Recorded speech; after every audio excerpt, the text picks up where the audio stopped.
Ngasisu mahusagumna mayamgidamakta nungairaba pungawari ama puduna lakjari.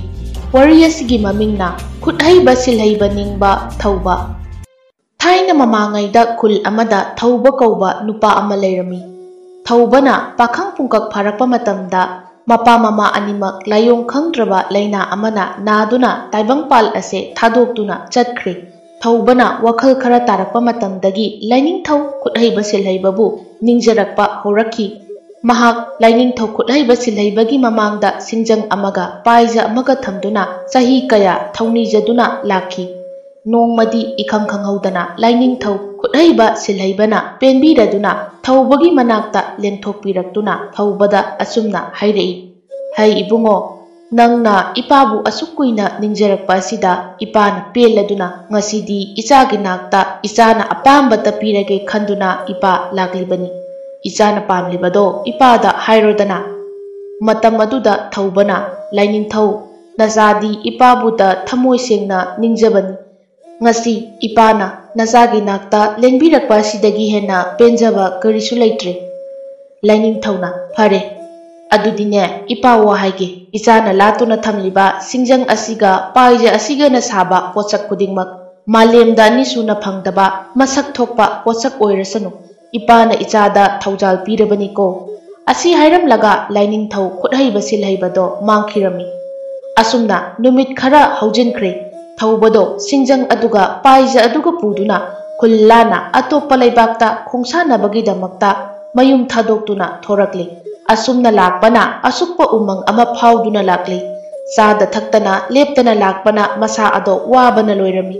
Mana pungba upambi amagi makhada ngayhak pothaduna famli. Thauba matongta khali. Aina laklibase phanadi sangle. Atopa khulyogadabasibu kayamna watlibajatno. Ngayhak potharaga amuk chatpa haibaduni. Asumna ngayhak potharaga mahaki khongchat ado makhatana chatpa amuk hauraklami. Asumna asum lakpana kul ama laptakna taribado ubada thauba lamsang lakpagi awaba khara kokpagumna taurami. O kul amadi leire. Aduna yum amada jamduna chak chara amata chajage haina hekta hairurage. Asumna kul adugi khara yumlei kaire phajaba ina kaira khunba yum amada thaubado changlai. Yum adugi sumangda leptuna. O yum sibu kana kana leige wa mata haijage taubani. Tarabadi amukta lengtokpirao. Mapanda nupa amana kauribado tabada lembi thoraktuna. Kana hangba oibirabano. Aikoi pabadi konungda kakri aduga imana kaithelda chatkri kari takpigadaba. Lembina khumlakpa paukumado tabada thaubado kari amata hairamdana chatkige taubada lembina amukta ngaibikhoba. Somna haininglibado adum haibiramo ai paba laklaga adum tamjage yani. Thaubana aise atopa khuldagini. Numit kayani chada thaktana lamsang lakpagi yamna wari. Aduna chak chara amata chajage haiduna lakshabani. Adubu yumda ima su pabasu kana amata leitre haibanina ai atopa yumda oina chatlage taubani. Thaubagi wahai aduda lembina yani ibung adugi oirabadi imungda lengsinbirao. Ima su pabasu halaklani. Thauba harauna lembina hairakpa aduda imungda changlai. Lembina ibung sakti ibungna adum thongjagadra natraga nachalna adum thonglu haibra. Thaubana ichal nabungdi lamsang lakpagi wabana loire. Aduna ichalna adum thongbiro. Asi hairaga thaubado phak ama thaduna hiptuna laikre. Lembina chakumda leirang mai haugatuna sak thongli. Kalen tha matam oibana lembido sak thongna thongna humang tarakliba ado thaubana uraduna chakumda changlaklaga. Ichal nakhoigi sing oiba yaba u matek mataga leitabro. Leirabadi nabungda khara pigera.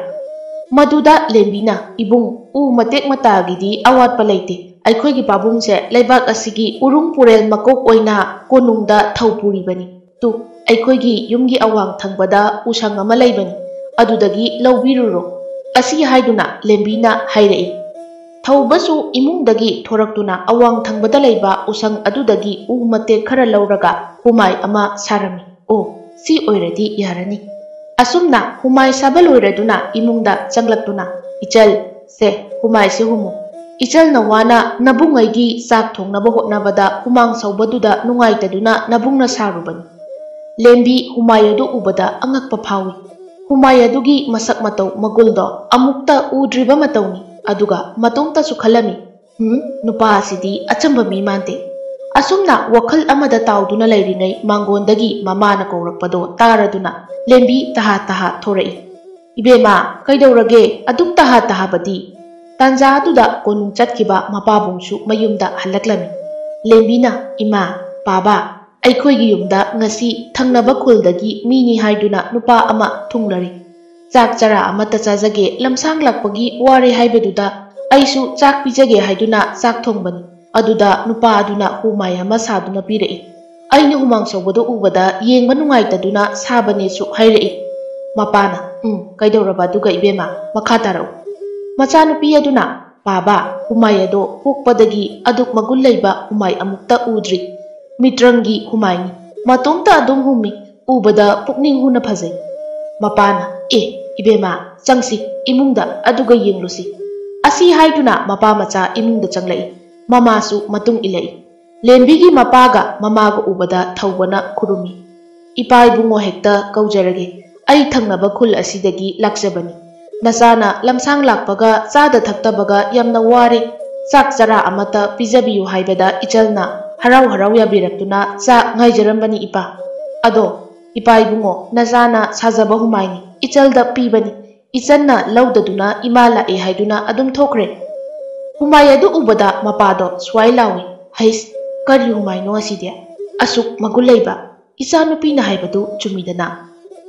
Aina urung purel makok oina konungi phampairakpa ase asigumba humai amata sabasu ngamde aduga atopo usubana sabasu udri.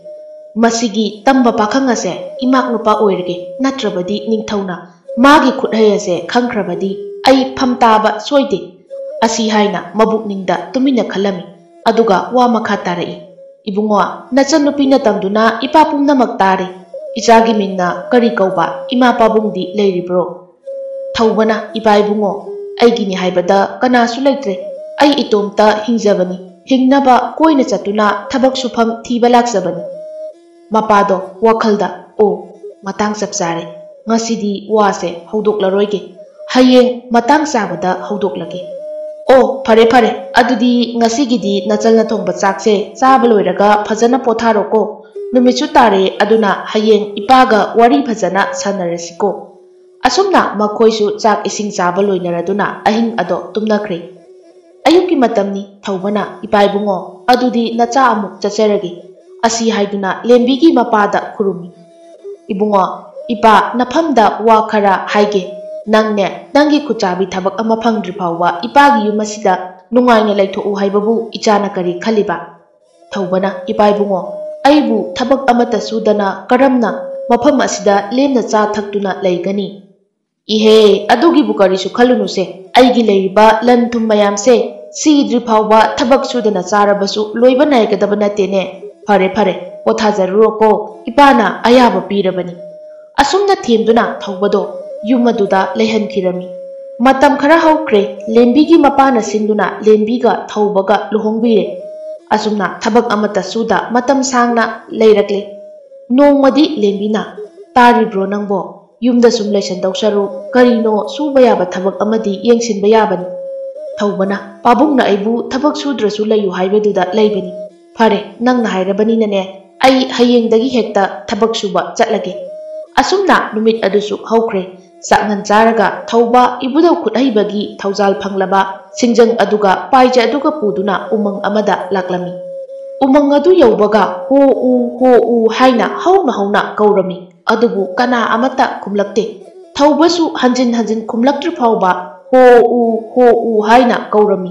Kaina thangda chawkraba uningthaw amana ho nangna kauribado ai sida laiye inakta changlao asi haiduna kumlai. Thawba uningthaw adugi manakta changlaga layoirabo uningthaw ngasidi aina nangbu yanduna malem asida anisuna phangloidaba posak ama sagani nangi nagulda miyam ngakkani aduna aina nangbu yanbagi ayabado pinabi. Uningthaw adusu harau hoi haiduna yarami. Thawba uningthaw aduda laibak ahumlak katuna Ibudaugi Thaujal Phanglaba Singjang aduna yalami. U adu yanma loiraga paija aduna haktuna fajakraba kangthol ama sarami. Angakpani kangthol adugi mataudo.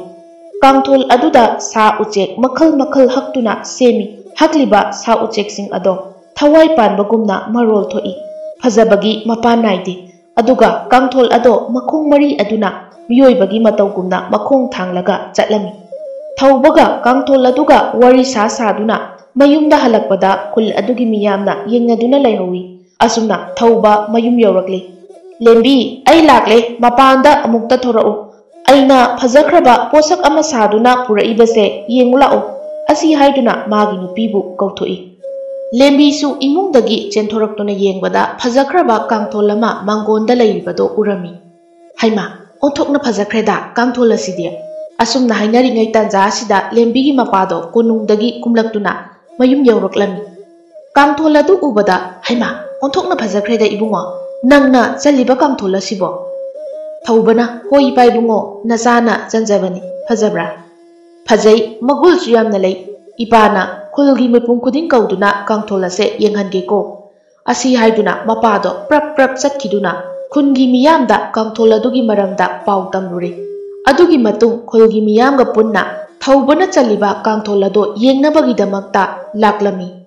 Kangthol adugi fajaba magul adu ubada khulgi miyamna kangthol ase kaithelda puduna yoluro haiduna hairami. Mapa aduna su mayamna hairiba ado yaduna hayeng nong hek nganbaga kangthol asi kaithelda puduna yolunaba thaubada hairami. Lembigi mapado wakhalda aigi iyanupase asamba midi oiroidawi. Mahaki makhut asina thengkiba sokkiba pumba mitraki posak ama hekta oli. Mabu aigi iyanupa oina phangjabase aigidi laibak kayada phakraba. Asi khana mapado wakhal nungaina leirami. Asumna ahing ado haukre. Nong hek nganbaga mapana haikibagi matung inna thauba kangthol aduga kaithelda lakminare. Kangthol ado mipung khudingna ngakna yengnari. Kana amatana leige haibadi haiba ngamdre. Kangthol adugi magul aduda. Aduna laibinaba kanasu leitana kaithel aduda asum leirami.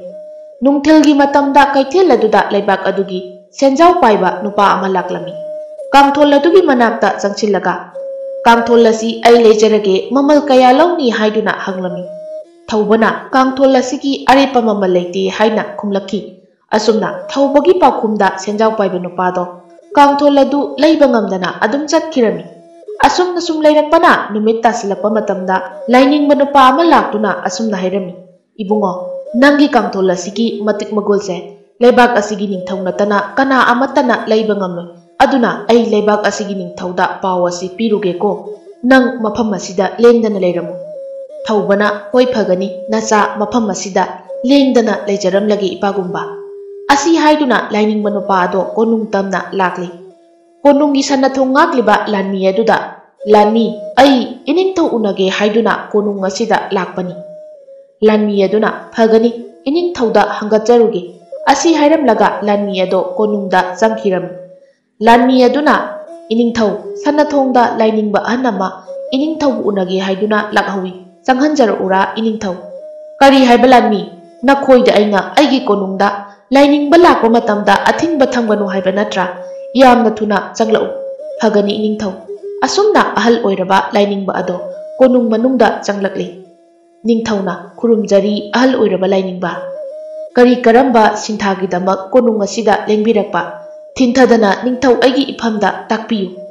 Iningthau leibak asigi kaithelda tamba nupa amana matik magul leiba kangthol ama yolhawi. Asi tamge haiduna iningthaugi konungda lakjabani. Kangthol adugi maguldo angakpani. Makhongna chatli kangthol aduda hakliba sa ucheksing ado marol thoi. Uning thau urelna saba onthokna yengbada pukning sumhat ingai oiba kangtholni. Ningthau ado lainingba dugi wadu tabada kangthol ase yengingbana masa ado leitadri. Ningthauna lanmi kana lei. Lanmi ama changlaktuna kari takpigedaba iningthau. Leibak asigi kaithelda nakhoi khara chatlu aduga tamba nupa ama kangthol ama yonba thengnarabadi mahakpu puduna konung asida thuna lakadabani. Mase ningthau aigi yathangni. Lanmi aduna phagani ningthau. Asumna lanmi sing ado kaithel yoraduna thaubana kangthol yolibadu karamba mafamdano haiduna koyeng yenglami. ꯑꯀꯣꯟꯕꯗ ꯐꯖꯈ꯭ꯔꯕ ꯀꯥꯡꯊꯣꯜ ꯑꯃꯒꯤ ꯃꯅꯥꯛꯇ ꯅꯨꯄꯥ ꯑꯃ ꯐꯝꯗꯨꯅ ꯂꯩꯔꯤꯕꯗꯣ ꯎꯔꯗꯨꯅ ꯂꯥꯟꯃꯤ ꯑꯗꯨꯅ ꯆꯪꯂꯛꯂꯒ ꯏꯅꯤꯡꯊꯧꯅ ꯀꯣꯅꯨꯡꯗ ꯅꯍꯥꯛꯀ ꯂꯥꯛꯃꯤꯟꯅꯧ ꯍꯥꯏꯗꯨꯅ ꯍꯥꯏꯔꯛꯄꯅꯤ, ꯏꯅꯤꯡꯊꯧꯒꯤ ꯌꯥꯊꯪꯅꯤ, ꯀꯣꯅꯨꯡꯗ ꯆꯠꯁꯤ꯫ ꯑꯁꯨꯝꯅ ꯂꯥꯟꯃꯤꯁꯤꯡ ꯑꯗꯨꯅ ꯊꯧꯕ ꯑꯃꯗꯤ ꯀꯥꯡꯊꯣꯜ ꯑꯗꯨꯕꯨ ꯄꯨꯗꯨꯅ ꯀꯣꯅꯨꯡꯗ ꯂꯥꯛꯃꯤꯟꯅꯔꯝꯃꯤ꯫ ꯑꯁꯣꯝꯗꯅ ꯀꯣꯅꯨꯡꯗꯅꯤ꯫ ꯂꯥꯏꯅꯤꯡꯕ ꯑꯍꯜ ꯑꯗꯨꯅ ꯀꯣꯅꯨꯡꯗ ꯂꯥꯛꯄ ꯃꯇꯝꯗ ꯊꯧꯕꯒꯤ ꯃꯀꯨꯕꯣꯛ ꯎꯔꯨꯝꯄꯨꯔꯦꯜ ꯑꯗꯨꯗꯤ ꯀꯣꯅꯨꯡꯗ ꯂꯩꯔꯝꯗꯦ꯫ ꯅꯤꯡꯊꯧꯒꯤ ꯌꯥꯊꯪ ꯃꯇꯨꯡ ꯏꯟꯅ ꯊꯕꯛ ꯑꯃ ꯆꯠꯈꯤꯕꯅꯤ꯫ ꯊꯧꯕꯁꯨ ꯀꯣꯅꯨꯡ ꯌꯧꯔꯛꯂꯦ꯫ ꯏꯅꯤꯡꯊꯧ ꯈꯨꯔꯨꯝꯖꯔꯤ, ꯅꯅꯥꯏ ꯑꯩꯒꯤ ꯃꯤꯡꯅ ꯊꯧꯕ ꯀꯧꯖꯩ꯫ ꯅꯤꯡꯊꯧꯅ ꯊꯧꯕꯗ, ꯇꯝꯕ ꯅꯨꯄꯥ, ꯅꯪꯅ ꯀꯩꯊꯦꯜꯗ ꯌꯣꯜꯂꯤ ꯍꯥꯏꯕ ꯀꯥꯡꯊꯣꯜ ꯑꯗꯨꯗꯤ ꯀꯗꯥꯏ? ꯊꯧꯕꯅ ꯏꯅꯤꯡꯊꯧ ꯁꯤꯗ ꯂꯩꯖꯔꯦ꯫ ꯑꯁꯤ ꯍꯥꯏꯗꯨꯅ ꯀꯥꯡꯊꯣꯜ ꯑꯗꯣ ꯌꯦꯡꯍꯜꯂꯤ꯫ ꯅꯤꯡꯊꯧꯗꯤ ꯀꯥꯡꯊꯣꯜ ꯑꯗꯨ ꯎꯕꯗ ꯄꯥꯝꯕꯅ ꯂꯣꯏꯈ꯭ꯔꯦ꯫ ꯅꯤꯡꯊꯧ ꯑꯗꯨꯅ ꯐꯔꯦ ꯅꯨꯄꯥ, ꯅꯪꯒꯤ ꯐꯖꯈ꯭ꯔꯕ ꯀꯥꯡꯊꯣꯜ ꯑꯁꯤꯒꯤ ꯃꯃꯜꯗꯤ ꯀꯌꯥꯅꯣ? ꯊꯧꯕꯅ ꯏꯅꯤꯡꯊꯧ, ꯑꯩꯒꯤ ꯀꯥꯡꯊꯣꯜ ꯑꯁꯤꯒꯤ ꯑꯔꯦꯞꯄ ꯃꯃꯜ ꯂꯩꯖꯗꯦ꯫ ꯅꯤꯡꯊꯧꯅ ꯁꯥꯎꯅ, ꯀꯔꯤ ꯍꯥꯏꯕ ꯇꯝꯕ ꯅꯨꯄꯥ? ꯀꯥꯡꯊꯣꯜꯒꯤ ꯑꯔꯦꯞꯄ ꯃꯃꯜ ꯂꯩꯇꯦ ꯍꯥꯏꯕꯗꯤ ꯅꯤꯡꯊꯧ ꯑꯩꯕꯨ ꯂꯛꯅꯔꯤꯕ꯭ꯔꯥ? ꯅꯤꯡꯊꯧ ꯑꯩꯉꯣꯟꯗ ꯑꯗꯨꯝꯅ ꯍꯥꯏꯕꯒꯤ ꯆꯩꯔꯥꯛ ꯐꯪꯒꯦꯔꯥ? ꯑꯩ ꯂꯩꯕꯥꯛ ꯑꯁꯤꯒꯤ ꯅꯤꯡꯊꯧꯅꯤ ꯍꯥꯏꯕꯁꯤ ꯀꯥꯎꯔꯕ꯭ꯔꯥ? ꯅꯈꯣꯏ ꯀꯅꯥ ꯂꯩ? ꯅꯨꯄꯥ ꯑꯁꯤ ꯐꯥꯖꯤꯜꯂꯨ꯫ ꯂꯥꯟꯃꯤ ꯃꯌꯥꯝꯅ ꯊꯧꯕꯕꯨ ꯐꯥꯒꯦ ꯇꯧꯔꯛꯄꯗ ꯊꯧꯕꯒꯤ ꯃꯀꯨꯕꯣꯛ ꯂꯩꯕꯥꯛ ꯑꯗꯨꯒꯤ ꯎꯔꯨꯝꯄꯨꯔꯦꯜ ꯃꯀꯣꯛ ꯑꯗꯣ ꯀꯣꯅꯨꯡꯗ ꯍꯜꯂꯛꯄ ꯃꯄꯥ ꯊꯣꯛꯇꯨꯅ, ꯑꯃꯨꯛꯇ ꯉꯥꯏꯕꯤꯈꯣ ꯏꯅꯤꯡꯊꯧ, ꯇꯝꯕ ꯅꯨꯄꯥ ꯑꯁꯦ ꯑꯩꯒꯤ ꯏꯃꯥꯛ ꯅꯨꯄꯥꯅꯤ, ꯃꯍꯥꯛꯀꯤ ꯃꯔꯥꯜꯁꯦ ꯑꯃꯨꯛꯇ ꯉꯥꯛꯄꯤꯌꯨ ꯏꯅꯤꯡꯊꯧꯅ꯫ ꯅꯤꯡꯊꯧꯅ ꯀꯔꯤ ꯍꯥꯏꯕ ꯎꯔꯨꯝꯄꯨꯔꯦꯜ? ꯅꯪꯒꯤ ꯅꯌꯥ ꯅꯨꯄꯥꯅꯤ ꯍꯥꯏꯕ? ꯅꯤꯡꯊꯧꯗ ꯀꯔꯤ ꯋꯥꯍꯩ ꯍꯥꯏꯒꯅꯤ? ꯀꯔꯝꯕ ꯂꯝꯆꯠ ꯕꯦꯕꯥꯔ ꯎꯠꯀꯅꯤ ꯈꯪꯗꯕ ꯅꯨꯄꯥ ꯑꯁꯤꯕꯣ? ꯏꯌꯥ ꯅꯨꯄꯥꯒꯤ ꯑꯁꯣꯏ ꯑꯔꯥꯟ ꯄꯨꯝꯕ ꯉꯥꯛꯄꯤꯌꯨ ꯅꯤꯡꯊꯧ꯫ ꯐꯔꯦ, ꯅꯪꯒꯤ ꯅꯌꯥ ꯅꯨꯄꯥꯅꯤ ꯍꯥꯏꯔꯕꯅꯤꯅ ꯑꯩ ꯉꯥꯛꯄꯤꯔꯒꯦ꯫ ꯑꯗꯣ ꯀꯥꯡꯊꯣꯜ ꯑꯁꯤꯒꯤ ꯃꯒꯨꯜ ꯌꯦꯡꯕ ꯑꯣꯏꯅ ꯉꯁꯤ ꯑꯍꯤꯡꯁꯦ ꯀꯥꯡꯊꯣꯜ ꯑꯁꯤꯗ ꯑꯩ ꯇꯨꯝꯂꯒꯦ, ꯑꯗꯨꯒ ꯀꯥꯡꯊꯣꯜ ꯑꯁꯤꯒꯤ ꯃꯃꯜ ꯍꯌꯦꯡ ꯄꯤꯔꯒꯦ꯫ ꯐꯒꯅꯤ ꯅꯤꯡꯊꯧ, ꯏꯅꯤꯡꯊꯧꯒꯤ ꯌꯥꯊꯪꯕꯨ ꯀꯣꯛꯊꯛꯇ ꯍꯥꯞꯆꯔꯤ꯫ ꯑꯁꯨꯝꯅ ꯌꯥꯅꯗꯨꯅ ꯊꯧꯕꯒ ꯃꯀꯨꯕꯣꯛꯀꯗꯣ ꯄꯨꯟꯅ ꯃꯌꯨꯝꯗ ꯍꯜꯂꯛꯂꯝꯃꯤ꯫ ꯃꯌꯨꯝ ꯍꯟꯕꯒꯤ ꯂꯝꯕꯤꯗ, ꯏꯕꯨꯡꯉꯣ, ꯀꯔꯤꯒꯤꯅꯣ ꯅꯪꯅ ꯂꯩꯕꯥꯛ ꯑꯁꯤꯒꯤ ꯅꯤꯡꯊꯧꯗ ꯀꯥꯡꯊꯣꯜ ꯑꯁꯤꯒꯤ ꯃꯃꯜ ꯂꯩꯇꯦ ꯍꯥꯏꯔꯨꯔꯤꯕ? ꯏꯄꯥꯁꯨ ꯈꯪꯏ ꯅꯪꯅ ꯁꯥꯔꯤꯕ ꯀꯥꯡꯊꯣꯜ ꯑꯁꯦ ꯃꯇꯤꯛ ꯃꯒꯨꯟ ꯂꯩ ꯍꯥꯏꯕ, ꯑꯗꯨ ꯑꯣꯏꯔꯕꯁꯨ ꯅꯤꯡꯊꯧ ꯍꯥꯏꯕꯁꯤꯗꯤ ꯑꯉꯝꯕꯅꯤ꯫ ꯅꯪꯉꯣꯟꯗ ꯃꯃꯜ ꯂꯨꯄꯥ ꯑꯃ ꯐꯥꯎꯕ ꯄꯤꯗꯅ ꯀꯥꯡꯊꯣꯜ ꯑꯁꯦ ꯃꯨꯟꯗꯨꯅꯁꯨ ꯂꯧꯕ ꯉꯝꯃꯤ ꯍꯥꯏꯕ ꯅꯪ ꯀꯔꯤꯒꯤ ꯈꯪꯗ꯭ꯔꯤꯕꯅꯣ? ꯊꯧꯕꯅ, ꯏꯄꯥ ꯏꯕꯨꯡꯉꯣ, ꯅꯆꯥꯅ ꯏꯅꯤꯡꯊꯧꯕꯨ ꯀꯥꯡꯊꯣꯜ ꯑꯁꯤꯒꯤ ꯃꯒꯨꯜꯁꯦ ꯈꯪꯍꯟꯅꯤꯡꯗꯨꯅ ꯇꯧꯖꯕꯅꯤ꯫ ꯐꯔꯦ ꯐꯔꯦ, ꯍꯌꯦꯡ ꯀꯣꯅꯨꯡꯗ ꯆꯠꯂꯒ ꯏꯅꯤꯡꯊꯧꯅ ꯀꯔꯤ ꯍꯥꯏꯔꯛꯄ ꯍꯥꯏꯕꯗꯣ ꯌꯦꯡꯂꯁꯤꯀꯣ꯫ ꯑꯁꯨꯝꯅ ꯅꯨꯃꯤꯗꯥꯡꯒꯤ ꯃꯇꯝ ꯑꯣꯏꯁꯤꯜꯂꯛꯂꯦ꯫ ꯀꯣꯅꯨꯡꯒꯤ ꯔꯥꯅꯤ ꯑꯃꯗꯤ ꯃꯤꯄꯨꯝ ꯈꯨꯗꯤꯡꯃꯛ ꯂꯣꯏꯅ ꯉꯟꯇꯥꯅ ꯆꯥꯛ ꯏꯁꯤꯡ ꯆꯥꯔꯒ ꯇꯨꯝꯈꯤꯅꯕ ꯅꯤꯡꯊꯧꯅ ꯌꯥꯊꯪ ꯇꯧꯔꯛꯂꯝꯃꯤ꯫ ꯑꯁꯨꯝꯅ ꯊꯧꯕꯅ ꯁꯥꯕ ꯀꯥꯡꯊꯣꯜ ꯑꯗꯨꯗ ꯅꯤꯡꯊꯧꯁꯨ ꯇꯨꯝꯕ ꯆꯪꯂꯛꯂꯤ꯫ ꯅꯤꯡꯊꯧ ꯋꯥꯈꯜꯗ ꯈꯜꯂꯤ, ꯑꯩ ꯇꯨꯝꯁꯤꯟꯅꯕ ꯁꯥꯔꯒꯦ, ꯑꯗꯨꯒ ꯀꯥꯡꯊꯣꯜ ꯑꯁꯤꯒꯤ ꯃꯇꯤꯛ ꯃꯒꯨꯜꯁꯦ ꯌꯦꯡꯂꯒꯦ꯫ ꯑꯁꯤ ꯈꯟꯅ ꯅꯤꯡꯊꯧ ꯑꯗꯣ ꯇꯨꯝꯁꯤꯟꯅꯕ ꯁꯥꯗꯨꯅ ꯂꯩꯈ꯭ꯔꯦ꯫ ꯃꯤꯆꯤꯛ ꯃꯤꯔꯥꯎꯈꯣꯜ ꯇꯥꯔꯛꯇ꯭ꯔꯕ ꯃꯇꯝꯗ ꯀꯥꯡꯊꯣꯜ ꯃꯈꯣꯡ ꯃꯔꯤꯗꯣ ꯋꯥꯔꯤ ꯁꯥꯅꯕ ꯍꯧꯔꯛꯂꯦ꯫ ꯅꯤꯡꯊꯧ ꯑꯁꯤꯕꯨ ꯇꯁꯦꯡ ꯇꯁꯦꯡꯅ ꯇꯨꯝꯈ꯭ꯔꯕ ꯖꯥꯠꯂꯥ? ꯋꯥꯍꯩ ꯑꯗꯨ ꯇꯥꯕꯗ ꯇꯨꯝꯕ ꯁꯥꯔꯤꯕ ꯅꯤꯡꯊꯧꯗꯣ ꯁ꯭ꯋꯥꯏ ꯂꯥꯎꯏ, ꯂꯨꯈꯨꯝ ꯊꯪꯕ ꯀꯥꯡꯊꯣꯜ ꯃꯈꯣꯡ ꯑꯗꯨꯅ ꯇꯨꯝꯈ꯭ꯔꯕ ꯃꯥꯜꯂꯦ ꯏꯇꯥꯎ꯫ ꯑꯗꯣ ꯅꯤꯡꯊꯧ ꯑꯁꯦ ꯃꯇꯤꯛ ꯃꯒꯨꯜ ꯀꯌꯥꯝ ꯂꯩꯕ ꯅꯤꯡꯊꯧꯅꯣ ꯍꯥꯏꯕꯗꯣ ꯑꯩ ꯑꯃꯨꯛꯇ ꯌꯦꯡꯂꯨꯒꯦ ꯏꯇꯥꯎ, ꯅꯈꯣꯏ ꯑꯍꯨꯝ ꯂꯩꯔꯝꯃꯨ꯫ ꯑꯁꯤ ꯍꯥꯏꯗꯨꯅ ꯀꯥꯡꯊꯣꯜ ꯃꯈꯣꯡ ꯑꯗꯣ ꯃꯄꯥꯟꯗ ꯊꯣꯛꯈꯤꯔꯝꯃꯤ꯫ ꯑꯁꯨꯝꯅ ꯀꯣꯅꯨꯡ ꯑꯗꯨꯒꯤ ꯅꯣꯡꯄꯣꯛ ꯊꯪꯕꯔꯣꯝꯗ ꯀꯥꯡꯊꯣꯜ ꯃꯈꯣꯡ ꯑꯗꯣ ꯊꯣꯔꯛꯏ꯫ ꯂꯪꯇ꯭ꯔꯤꯛ ꯂꯪꯕ ꯃꯉꯥꯜ ꯑꯍꯨꯝꯈꯛ ꯀꯥꯡꯊꯣꯜ ꯃꯈꯣꯡ ꯑꯗꯨꯅ ꯎꯔꯝꯃꯤ꯫ ꯀꯔꯤ ꯄꯣꯠꯁꯛꯅꯣ ꯑꯁꯤꯗꯤ? ꯃꯅꯤ ꯃꯨꯛꯇꯥꯁꯨ ꯃꯥꯜꯂꯤ, ꯑꯃꯨꯛꯇ ꯌꯦꯡꯒꯦ ꯍꯥꯏꯗꯨꯅ ꯆꯪꯁꯤꯜꯂꯛꯄꯗ ꯀꯣꯅꯨꯡ ꯃꯅꯨꯡꯗ ꯂꯩꯔꯤꯕ ꯑꯆꯧꯕ ꯊꯥꯡꯒꯄꯥꯠ ꯑꯗꯨꯗ ꯃꯅꯤ ꯑꯍꯨꯝꯗꯣ ꯐꯟ ꯐꯟ ꯆꯣꯡꯊꯈꯤꯔꯝꯃꯤ꯫ ꯀꯥꯡꯊꯣꯜ ꯃꯈꯣꯡ ꯑꯗꯨ ꯅꯤꯡꯊꯧꯅ ꯇꯨꯝꯂꯤꯕ ꯀꯥ ꯑꯗꯨꯗ ꯑꯃꯨꯛ ꯆꯪꯂꯛꯇꯨꯅ, ꯏꯇꯥꯎ, ꯅꯤꯡꯊꯧ ꯑꯁꯦ ꯑꯆꯝꯕ ꯅꯤꯡꯊꯧ ꯅꯠꯇꯦ, ꯃꯍꯤ ꯃꯌꯥꯏ ꯆꯦꯟꯕ ꯅꯤꯡꯊꯧꯅꯤ꯫ ꯑꯁꯤ ꯍꯥꯏꯗꯨꯅ ꯃꯥꯅ ꯃꯄꯥꯟꯗ ꯎꯔꯛꯄ, ꯊꯦꯡꯅꯔꯛꯄ ꯄꯨꯝꯅꯃꯛ ꯂꯤꯔꯝꯃꯤ꯫ ꯅꯤꯡꯊꯧ ꯑꯗꯣ ꯑꯀꯤꯕ ꯐꯥꯎꯔꯛꯂꯝꯃꯤ, ꯑꯗꯨꯕꯨ ꯇꯨꯃꯤꯟꯅ ꯑꯇꯨꯝꯕ ꯃꯤ ꯁꯥꯗꯨꯅ ꯑꯗꯨꯃꯛ ꯂꯩꯔꯝꯃꯤ꯫ ꯃꯊꯪꯗ ꯑꯃꯨꯛ ꯈꯨꯌꯥꯒꯤ ꯑꯣꯏ ꯊꯪꯕ ꯃꯈꯣꯡ ꯑꯗꯨꯅ ꯃꯇꯥꯎ ꯑꯍꯨꯝꯗ ꯁꯤꯟꯅꯔꯝꯂꯒ ꯅꯣꯡꯆꯨꯞꯂꯣꯝꯗ ꯑꯁꯨꯝ ꯊꯣꯛꯂꯛꯇꯨꯅ ꯌꯦꯡꯕꯗ ꯆꯥꯎꯔꯕ ꯈꯣꯡꯅꯥꯡ ꯄꯥꯝꯕꯤ ꯑꯃ ꯍꯧꯕ ꯎꯔꯦ꯫ ꯎ ꯑꯗꯨꯒꯤ ꯃꯇꯣꯟꯗ ꯀ꯭ꯋꯥꯛ ꯃꯇꯩ ꯃꯅꯥꯎ ꯑꯅꯤ ꯋꯥꯔꯤ ꯁꯥꯅꯗꯨꯅ ꯂꯩꯔꯝꯃꯤ꯫ ꯀ꯭ꯋꯥꯛ ꯂꯥꯕꯗꯨꯅ ꯍꯥꯏꯔꯝꯃꯤ, ꯍꯥꯏ ꯅꯨꯄꯤ, ꯍꯌꯦꯡꯗꯤ ꯑꯩꯈꯣꯏꯒꯤ ꯅꯤꯡꯊꯧ ꯑꯁꯦ ꯁꯤꯔꯒꯗꯕꯅꯤ꯫ ꯑꯗꯨꯗꯒꯤ ꯃꯈꯣꯡꯗꯨ ꯃꯅꯤꯡ ꯊꯪꯕ ꯀꯩꯊꯦꯜꯗ ꯑꯃꯨꯛ ꯊꯣꯛꯇꯨꯅ ꯌꯦꯡꯕꯗ ꯀꯩꯊꯦꯜ ꯃꯆꯤ ꯑꯃꯗ ꯂꯥꯏꯔꯦꯝꯕꯤ ꯑꯃꯅ ꯀꯞꯄ ꯇꯥꯕꯗꯒꯤ ꯄ꯭ꯔꯞ ꯄ꯭ꯔꯞ ꯆꯪꯁꯤꯟꯗꯨꯅ ꯇꯥꯟꯅꯗꯨꯅ ꯐꯥꯔꯦ꯫ ꯀꯔꯤꯒꯤ ꯀꯞꯂꯤꯕꯅꯣ ꯍꯪꯕꯗ ꯂꯥꯏꯔꯦꯝꯕꯤꯅ, ꯍꯌꯦꯡꯗꯤ ꯂꯩꯕꯥꯛ ꯑꯁꯤꯒꯤ ꯅꯤꯡꯊꯧ ꯑꯁꯦ ꯁꯣꯏꯗꯅ ꯁꯤꯔꯒꯅꯤ, ꯅꯤꯡꯊꯧ ꯄꯥꯟꯗ꯭ꯔꯕꯗꯤ ꯂꯩꯕꯥꯛ ꯄ꯭ꯔꯖꯥ ꯋꯥꯔꯒꯅꯤ, Kaithel su mutlagani madugi damakta waduna kaplibani hairami.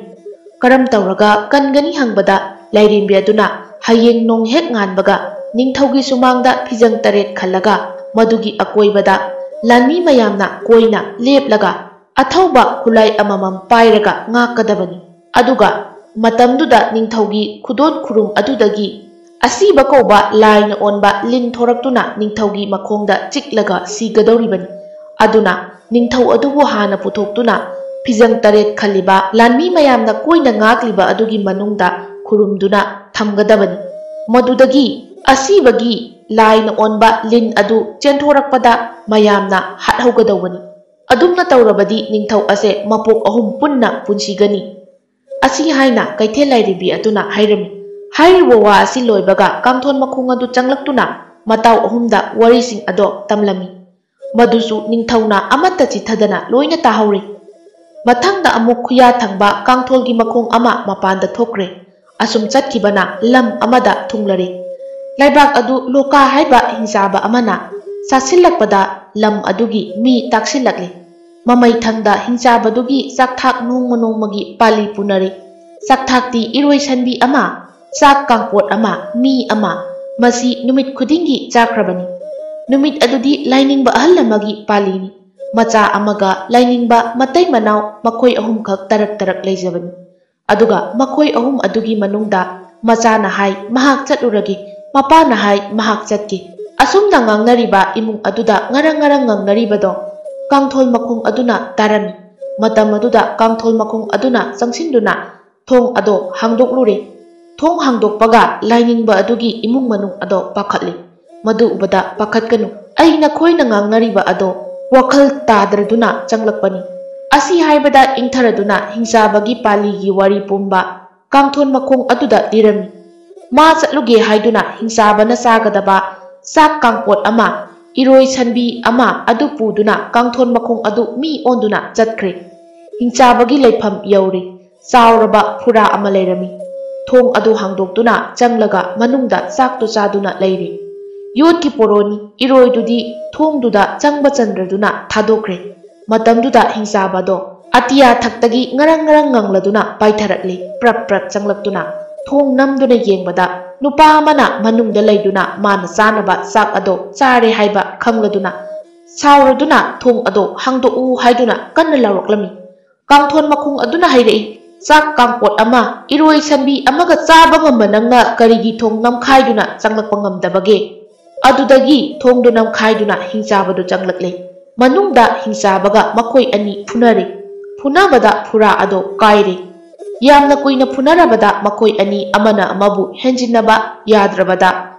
Kangthon makhongna lausing tawduna mi oirambadu kangthon makhong onthoktuna kangthon makhongna thaduna hingsabado phure. Hingsabadu upai leitrabada mamai thangda adum sire. Thengkre nonganbana halagani khanduna kudakta laklaga. Lainingba dugi mayumda sangdaduna sumangda lauduna hairami. O lainingba hingsabadu sihaurabani. Nongalaga mai thagera phumgera nakhoina thokpa tahaurohai. Adudagidi hanjilaktuna kangthon makhongdo kangthonda leiri. Mataw ahum aduda wari pumnamak tambadagi ningthau adusu lona tahauri. Mathangda kangthon makhong khuyagudo amuk thokre. Makharomda chatkiduna lam amada amuk thunglare. Lam ado nung tadabagi mi pumnamak wanaduna asi ana yamna yaunari. Upal wapal napi singbi loina kangsile. Aduna lam aduda leiba miyam pumnamak masada mapi thongdana ahing aduda nong taro tadaba yadi haiduna thinba chongba tawduna leibadu ure. Makhongdu prap halaktuna mana ururiba adu tamduna makhoi mari wari sanai. Pumnamak ningthauna loina tahaure.